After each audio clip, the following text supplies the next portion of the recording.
everyone, and thank you for everyone watching around the world. Liam Hartley here today again with another episode of the Simply Inspired podcast.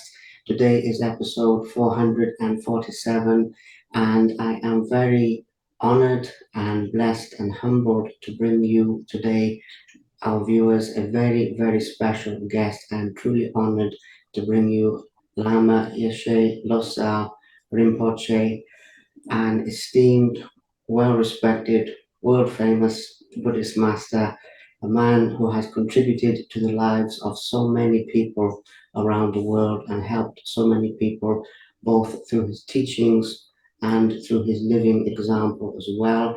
Somebody who's influenced my personal Buddhist journey a great deal as well, I must say. And of course, the author of From a Mountain in Tibet, a Monk's Journey, and Finding Peace, Meditation, and Wisdom in Modern Times. So, once again, Lama, as I said before we were recording, I thank you so much for making the time for this today from my heart. It's absolutely an honor. Thank you. It's my pleasure, yes. Absolutely. Now, there's a few topics I would like to cover with you, all of which I believe will help people and, as I've already said, contribute to people around the world. And a lot of people focus on your upbringing in Tibet, but I'm actually going to start by skipping forward slightly because I find it fascinating that when I listen to you speak, as I have many times, the compassion and the joy exudes from you.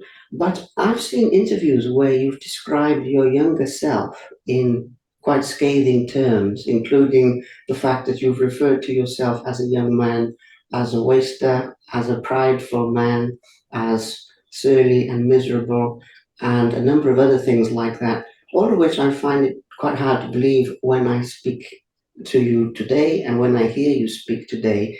So I would actually like to focus a little bit to begin with on that personal transformation that you have been through from the person you were then when you've described yourself in those terms to the person that you are today, where I sit with you now and I can feel the compassion washing over me.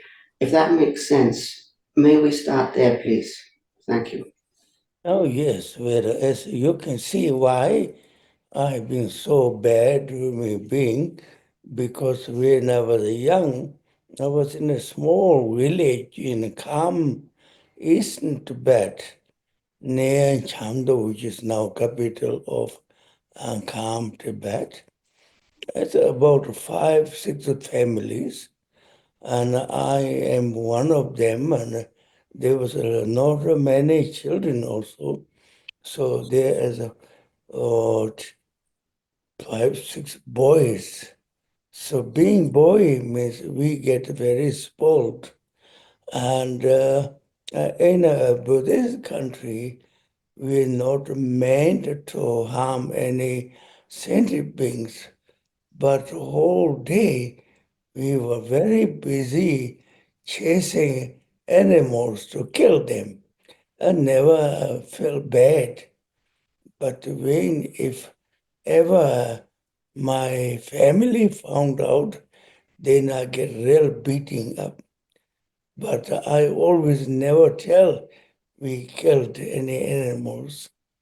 And then gradually when the Chinese came through our place, so I saw Chinese soldier smoking cigarettes. So we used to pretend to smoke. We roll up the paper and inhale a lot of smokes. And I think that has damaged my uh, lung. And I was not uh, happy with me being. But then gradually, I find out I have a very important uh, brother who's older than me. He is the abbot of Tawagang Monastery, which is the highest place in the whole world in Tibet.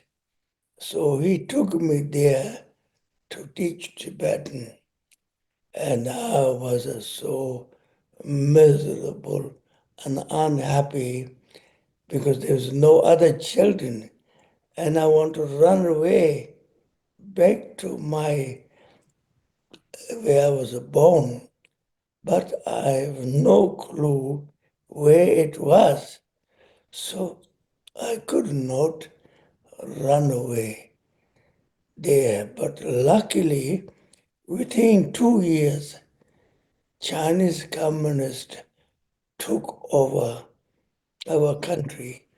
So they are targeting every Rinpoche. They will kill them. So my brother and very high Lama from very far east Tibet, they're very good friends. Then we start to run away from Chinese. So I was one of these part of this person. And then I was very happy. I don't know why, because I don't need to study. So we went there. I think the journey took a few, I don't know, 1 year to 2 years. I don't know. We're going up to Lhasa. But before reaching to the Lhasa, His Holiness Dalai Lama has already escaped to India. So we have to go back, and we came through above Brahmaputra River, Burma, crossing Himalaya ranges where there was no oh, uh, upper path. And then we claim we have to leave everything, and we took all we can as our profession. We came up to the mountains, went in the snow, and then never this Yalong Tangpo River. But to able to escape to India, we have to cross this. So there was one person from Gulu, that's furthest in Tibet.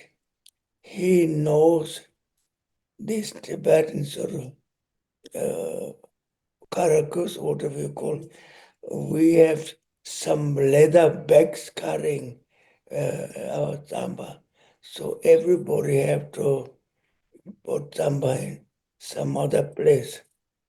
And they made this thing to cross the Brahmaputra River in the night. But when we are crossing and other side, we thought we already crossed. And then my older brother left me and my brother Hainet Lama and also other Rinpoche to in the between river. So in fact, we haven't crossed the river. So in the morning, Chinese shooting us from every side. So we have to cross this small river water coming up to here. But then my whole sheepskin coat got completely frozen. So we have to go up in the mountain in the snow and go up into big under tree. So we have to hide there whole night. Then morning, when all the Chinese gone, we climb up to the mountain. It took a long time. So when we climb up there, then we have no food left over to eat. So somebody suggests we should cook our leather bags and chewing it, can help us. So we have been doing that, but I found it was horrible. There's no taste, could not eat. We are almost died of starvation. But my somehow my brother and all the men are caught by Chinese, put in a Chinese held prison, and they gradually sending in groups with the chain to Lhasa. They meant to be forced to build Chinese road. And so my brother pretend to be sick and not eating, lying down. So we Chinese left him more free. So he had two nuns there. So Chinese will allow them to go outside there to beg food because Chinese won't give any food. So they managed to get some tambas, and he also asked them find any nice path to escape to Indian side. So they found out because then they managed to in the night escape, and then they went into the path. So they're going up on the mountain top, descending down, but because we in our group no food, there was a couple from that part called Congo. Mm, then they have a gun, so they were trying to shoot some animals. But then they thought Chinese are chasing them. They run away fast. Unfortunately, they did have a provision for us, but we uh, missed them for at least 4 or 5 days. So when we meet them, then they have tamba and butter. So we are saved. Then we are in Chinese and Tibetan border. There was Chinese now coming up there, no, Indians coming up there to protect their border with Chinese. So then a lot of soldiers flying up in aeroplane because they don't have any path. So they came and they brought rice and they bring vehicles and they uh, decide to give us rice, but all the Tibetans there, they started taking into the cargo aeroplane.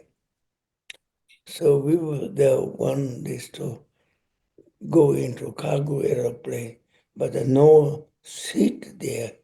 So at the inside, we have been tied down and then giving us a paper bag if vomit comes.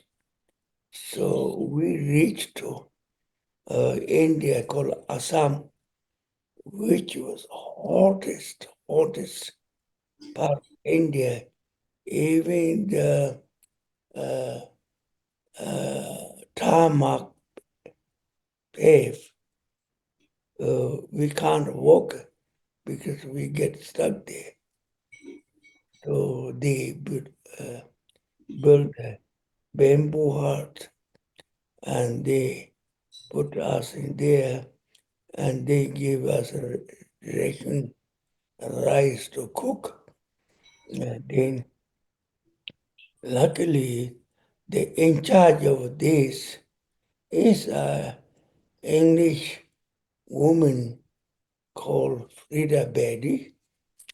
She was uh, Oxford educated, very good friend to Indian Prime Minister Jawaharlal Nehru.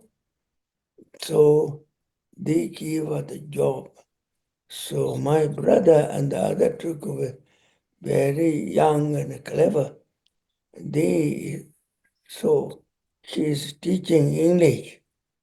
So if they go there, she give them sweet and cookies. So I also go there, but I didn't learn anything because I have no motivation to learn anything except maybe gradually learning to speak Hindi. The Dalai Lama negotiated with the Indian government. All the Tibetan lay people are sent up to Tibetan India border to build a road. But 1,500 monks and nuns were sent up to called Baksa Dua, which was a very a prison camp for Indian prisoners when British was running it. It is also very hot, but there is some solid buildings. Remaining there's bamboo hut. So we got some place there. We were one of the sanghas. So we stayed there 2 3 years. And then after staying 2 3 years, my oldest brother got very bad tuberculosis because everybody coming from very high to the altitude, coming down to such low and hot. So he passed away. Meantime, my Abbot Rinpoche, two of them, in New Delhi, where English woman was there. So they went to her family, stayed with her, learned English, and they start to walk out, start have school open for Tibetan young lamas school. It's called Tibetan Young Lama School, and they taught teach English there. And then a summer they rented a house in New Delhi. Winter they go to Outro, Missouri, which is very, very cool and a nice place where British wealthy people used to stay. So there were buildings. He rented that, and we all moved up there. So they taught young lamas homeschool English there. So the Buddhism came to Europe. It's due to her loving kindness, compassion. These lamas are taught English. So other high Lama abbot from East Tibet called Tumba Rinpoche, my brother was the first to get scholarship to go to Oxford. So then, after a few years, they found there's a lot of young people showing interest in Tibetan Buddhism. So they start teaching Buddha's teaching. And then gradually they found this old house. It was a hunting house for wealthy people called Johnson House, bought by a Canadian. There was a monk, also Buddhist, and he was running. So he said he's moving back to Vancouver. So if You want, you can have it free of charge. So my brother and the other Rinpoche went up there and they started the Buddhist center there. I also gradually joined there, and then it is what some healing now is. If you go there, it's one of the biggest in Europe, and if not, there is a side watch guided tour of some healing. You can see the size on a bit of some healing. So there, I stayed there long term with my brother. An amazing story of transformation, I must say. And thank you for sharing this because I feel that people will learn from this example. But I also have to ask as well, in a way, it's connected to what I was saying earlier, because despite these hardships you have experienced in your life, such as being forced to flee your country, and as I understand, when you were saying about that journey, a lot of people didn't survive, including your brother, as you mentioned, and you've had all of these things, but you remain so joyful, so happy. I even read somewhere that, if I maybe I'm mistaken with this, but during that time you had the tuberculosis as well, but and you had the one lung, and if this is correct. But despite all of these things, as I've said, when I sit with you, I feel such joy from you. And as you're going back to the memories, some of them are difficult memories, but some of them good memories as well. How do you remain so joyful? How do you remain so compassionate? And despite the fact, for example, of the loss of close relatives, I never hear you speak with any anger about these things, only compassion. And I know that this is core of the Buddhist teachings, but I still think that you are leading by example with this. So the question, the best way I can think of to simplify is, how do you remain so positive in the face of any adversity that life has given to you? Of course, it has given to you many good things as well, of course, but I'd like to focus just for a moment on what people can learn from staying positive in the face of adversity, please. Thank you. Number one, you need to learn to forgive. So, my teacher, who was the head of our entire lineage, called His Holiness 16th Kamapa, he have taken me as his own student. So he was invited to USA. I was joining with him. So I went all over USA. I've seen East Coast, West Coast, Washington, D.C., even went to uh, White House, mm, Smithsonian Museum, and he was treated like a special human being. So then he went up to mm, gradually uh, all over east or west, everywhere.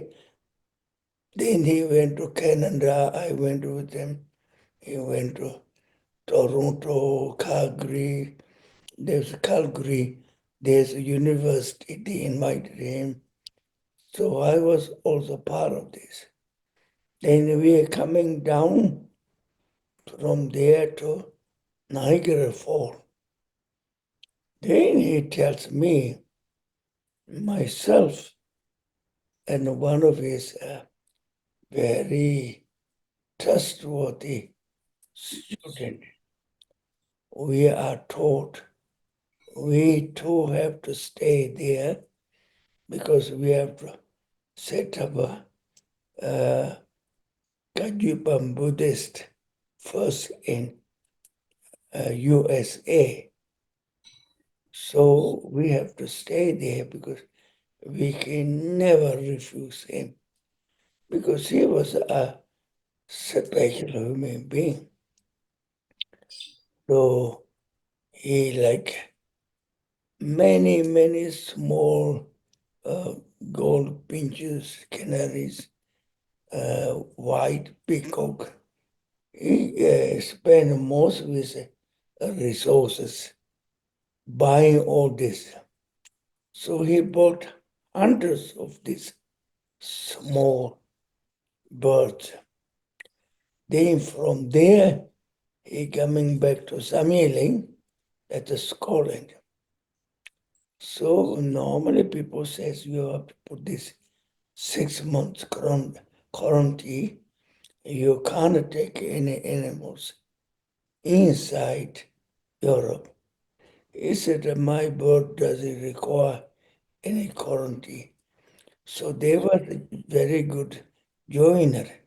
He also make case very easy to carry, lot of spaces, and he put all his bird inside. And then he was carrying this. When we came to Scotland, nobody's looking. We all went straight. Nobody's checking. So we are all surprised. No checking, no looking. So we went back to now Tamil Center. I stayed there 1 month. When I went back, airport, they said, "Who was that? We never see human being. It's all light." So he is a very, very enlightened being. So we stayed there long enough to start his monastery in Cascade Mountain, upstate New York. It's one of the most beautiful place. It's called Mid Mountain Road between. So then we want to build a big temple, but there are so many objections. It cost them millions of dollars to fight this, and nobody was able to stop it. So built the we call biggest temple in the entire Woodstock. So we succeeded there. After finishing the temple, then normally my brother wanted me back to Samyeling, but his owners come up and say, "No, you're not going back to Samyeling. He's going to Washington, D.C. You come with me, and we go together. Then when I go to Vermont, you can go into retreat." So I went to a solitary retreat. So in that retreat, wood cabin was built with my brother's help, and we connected my water pipe sewage system all to the old house near there. But gradually, Kamatrian has got building permission and they want to now start build. So they want to move the entire house, a big bungalow, and also stone chimney.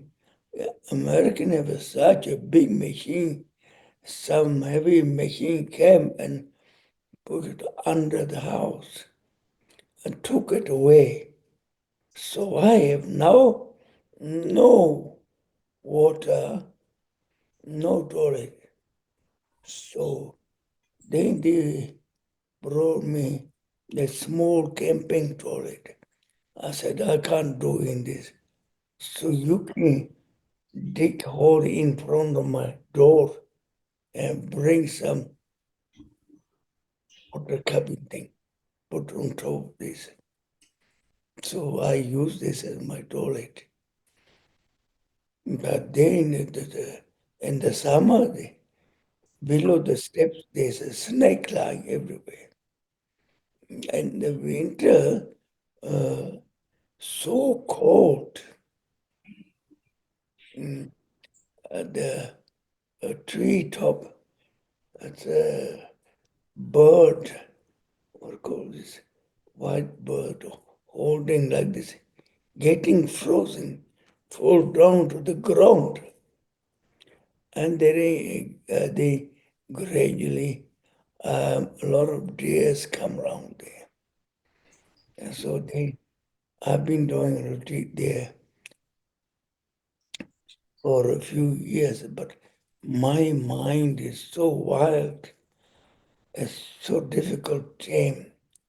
So we have one great, he was actually retreat master in Tibet, Rinpoche. He's a very skinny, very ugly looking, tall.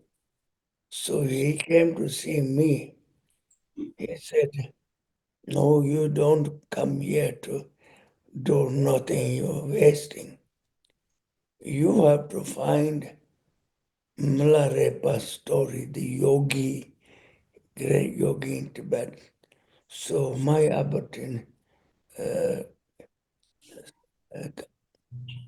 Kamatriana asked him to bring the text. I read a few times.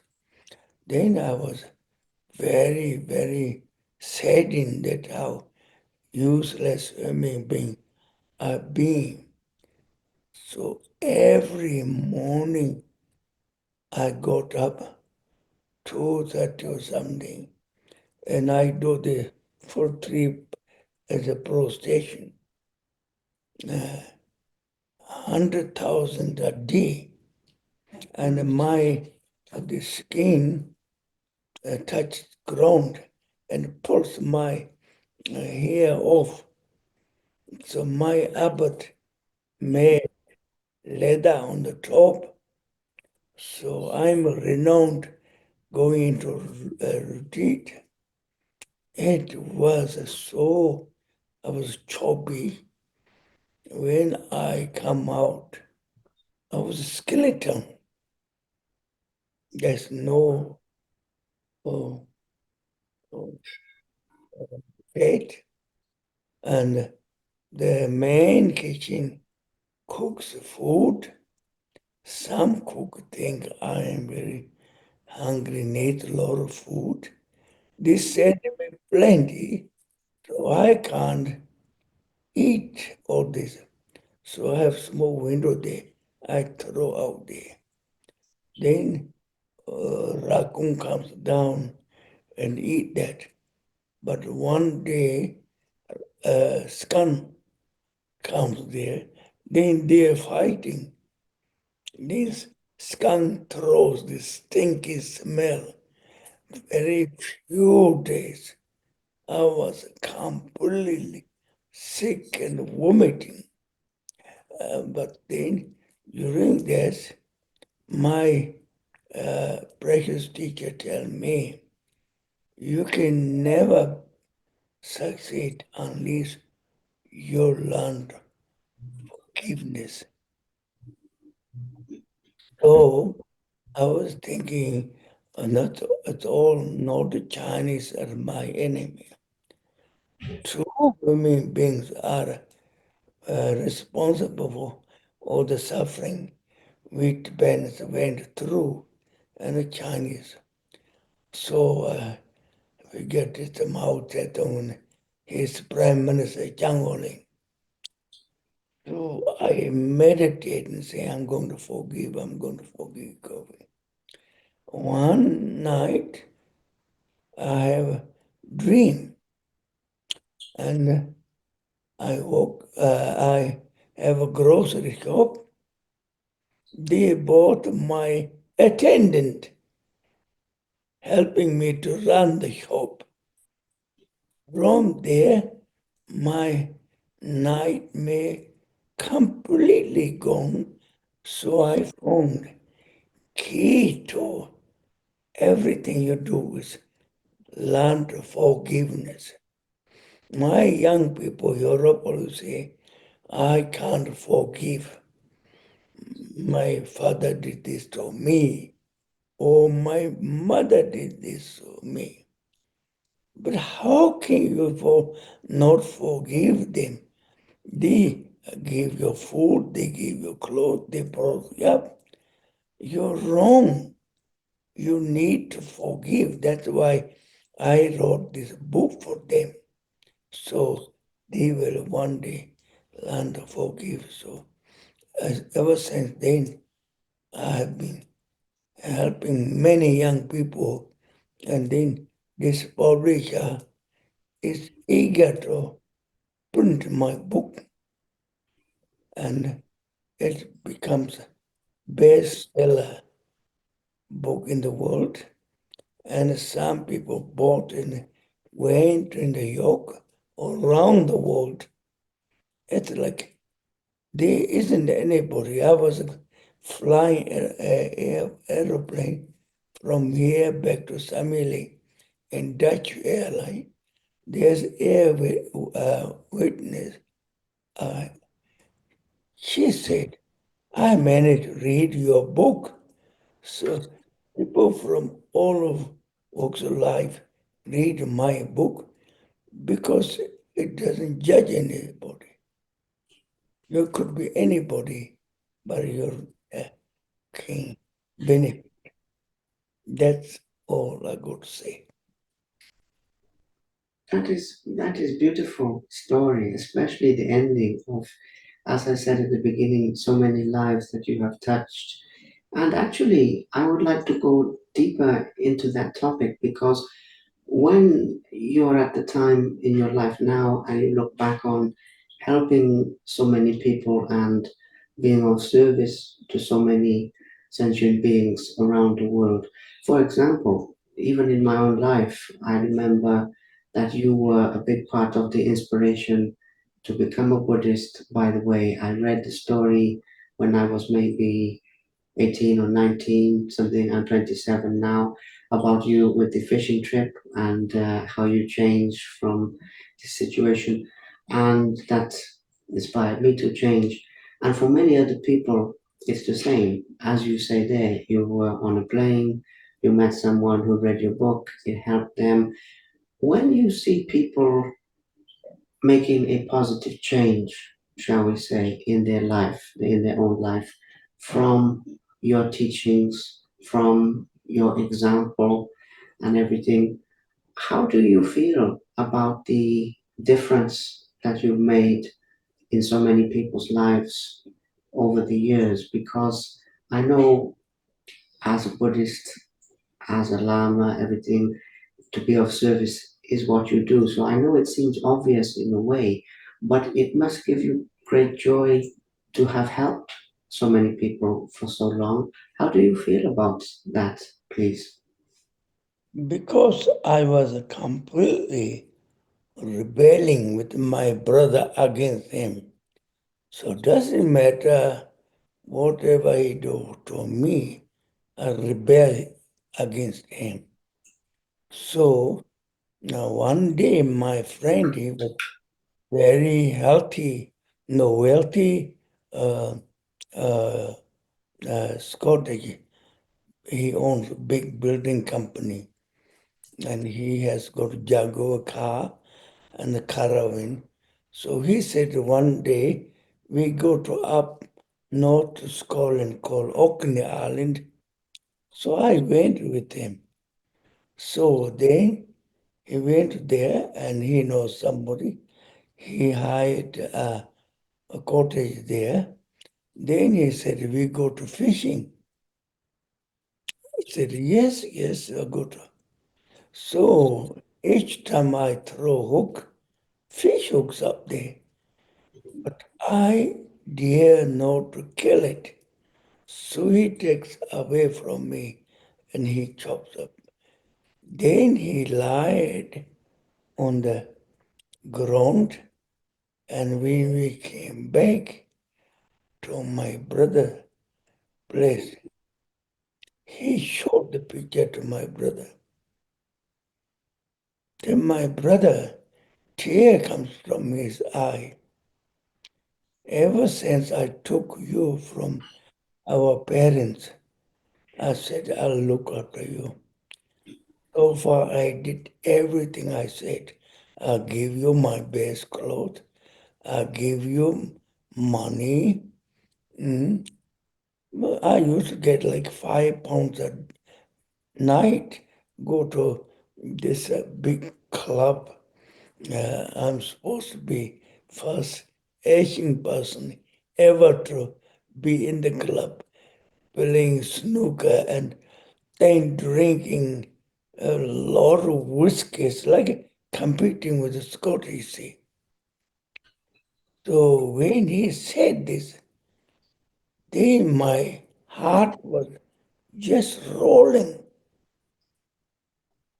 saying it's true. He have done everything he promised, and I never appreciated. I refused accept change human being. I've been bad all the way, so I need to do something to change. From there onward, it took change, and because of changing, it not only benefited me and others. When my brother was assassinated in Tindu, because he raised up to 34.5 million pounds to help Tibetans, every corner of Tibetan. So Chinese didn't like that, so somehow he was assassinated. And then I have no choice but take over some healing. So I managed to run some healing very smoothly, nicely. Ever since I took over some healing, I become the arbiter of some healing monastery center. So now I have two niece, nephew from my younger sister. They're running it there. Then we have a trustee. We made a lot of money. So I said, I want to build this big temple in Johannesburg, South Africa. This is for this entire this place up in the south and north. So now I completely building this big temple. So I have a lot of building building work is finished. So I have very expert joiners from Dublin. From Dublin now, one is arriving from London. They're making shelves inside the temple. So I have one gigantic Buddha, same size as Buddha Gaya. I commissioned in Thailand, and it is gold leafed. I spent £100,000 there. Then I have a shipping company. He have done delivering this very cheaply to me here. Then now we're going to get Buddha's teaching called Kanjo. Is teaching 104.5 volumes. Tenjo more than that. 2010, calm, tender place, and also like this side, Buddha, Guild Buddha, 1008 Buddhas I'm commissioning, all sorts are coming from mainland China, near somewhere in Hong Kong. So this temple will have everything more than any other temple. So this is my achievement here. Oh, that is extraordinary. That is amazing to hear about it firsthand as well, and the legacy, the impact. Also, while we're on the topic of these kinds of things, of the influence and of the impact that you've had, and some of these things that you have created, I would also like to ask for some of your advice on this young generation now, people their 20s. There's a lot of difficulty, and the reason I'm making this connection is what you're saying there, where you were responsible for large projects, but you're obviously very calm and relaxed despite these responsibilities. And I would like to get your advice for how people today can be calmer and happier, because I come from the UK, for example. You're in a lot of time in Scotland. I'm from Wales. I'm in Cyprus now. But there's an epidemic there, I would say, of people with mental suffering, mental issues, from stress, depression, things of this nature. And it's interesting that you're saying about being the business side of running monasteries there, because you stay very calm.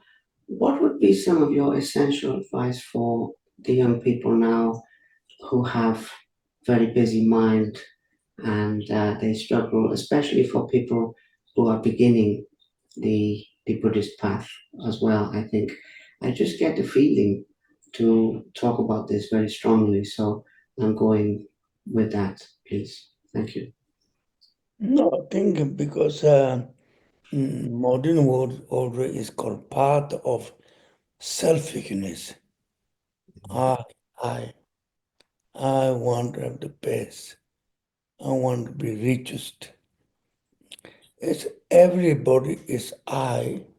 So long as I is center of everything, no one benefits. But if one day you like learn to think, how about others? There isn't anyone else in the world who wouldn't think of not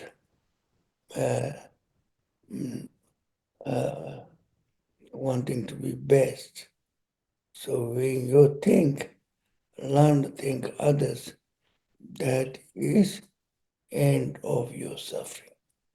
So forgiveness and think of others. Absolutely.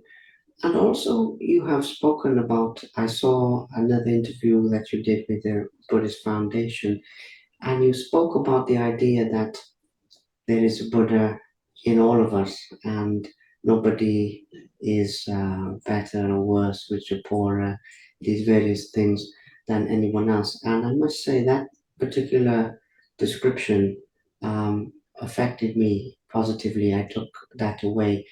Can we also touch on that subject as well? Because the world today, it can be very competitive, but when I was listening to you speak, because I've listened to many of your talks and read many articles, and you said that the Buddha is in all of us. I think for people who are beginning this journey as well, I would like to mention that briefly, if that's okay with you. So Buddha Shakyamuni says there isn't called Buddha Shakyamuni.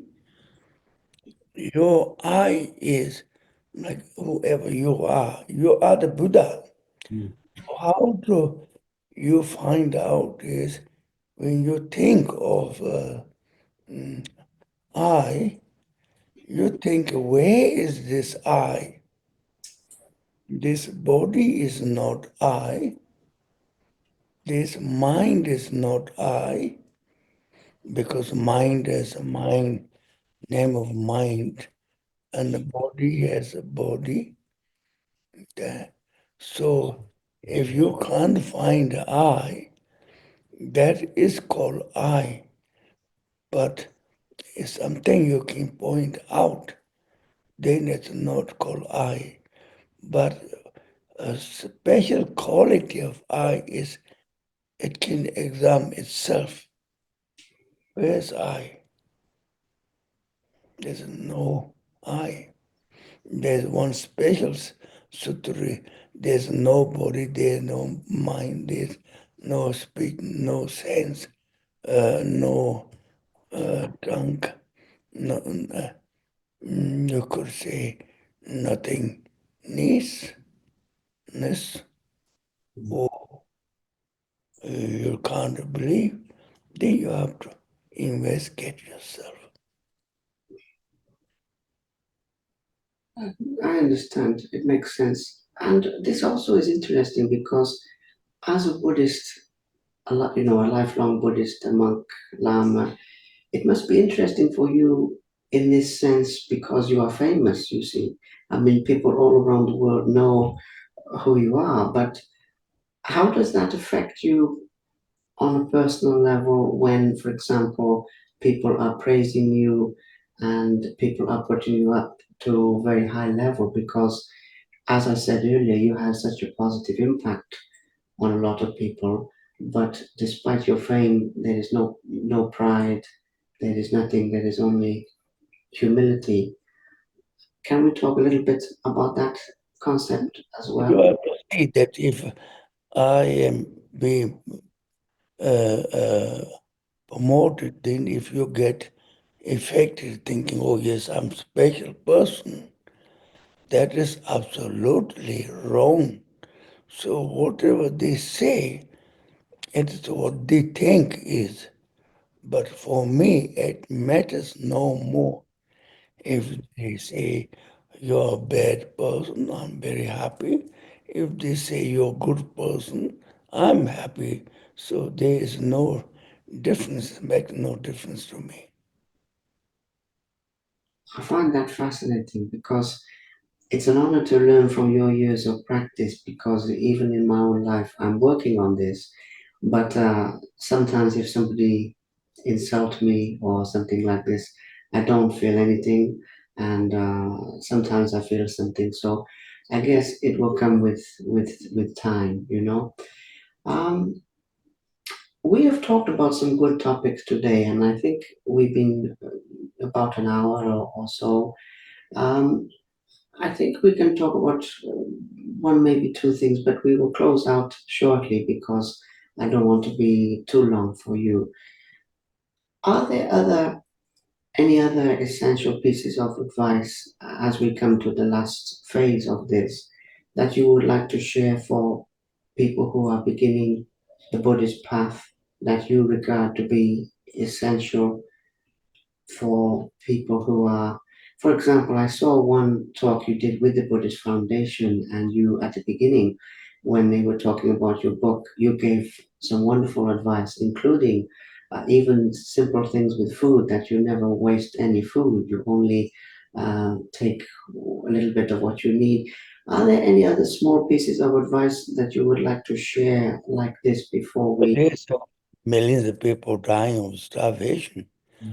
So then uh, throwing food away is never a good. So like my center in Samueling, we have sometimes 400, 300 people. So there's a line of food line up, and then my some of the group Sangha wearing mask here, wearing hand gloves. They put in a plate, food in a plate. When they finished, they can come back and get more. Never throw away. Whatever's left over, they make a soup and served in the evening. Myself, my nun who trained me, we both have a very simple breakfast and lunch, soup. After lunch, there's no eating, so we have never have thrown away any. So you have to think European people have throwing food, bags of food, dump away.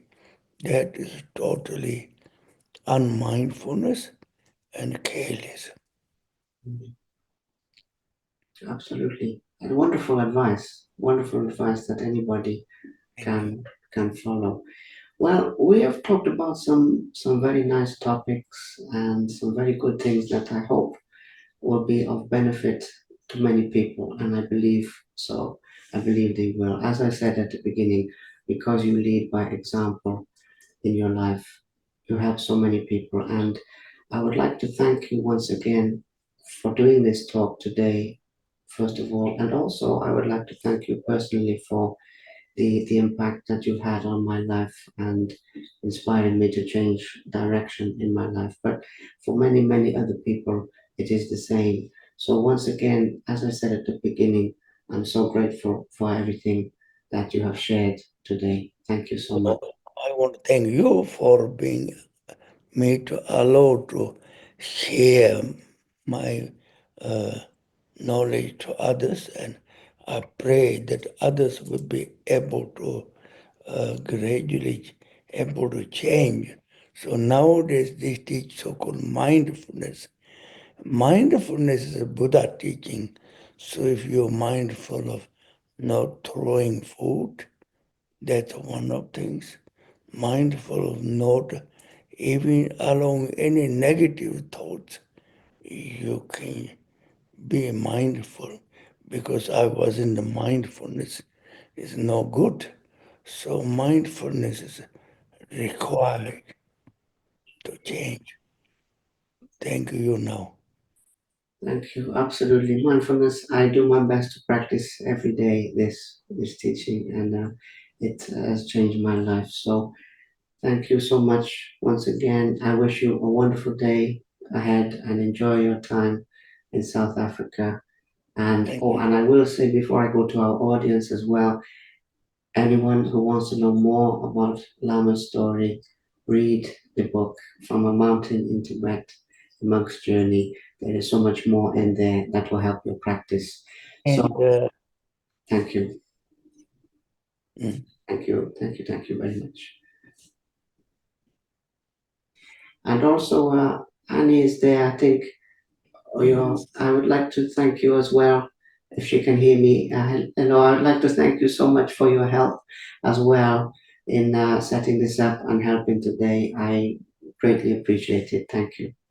Pleasure, pleasure. Thank you. So we'll just leave now. Yes, yes, of course. Have a wonderful day and thank you so much. Thank you very much for watching. Please subscribe to the Simply Inspired YouTube channel, and there'll be more videos coming soon.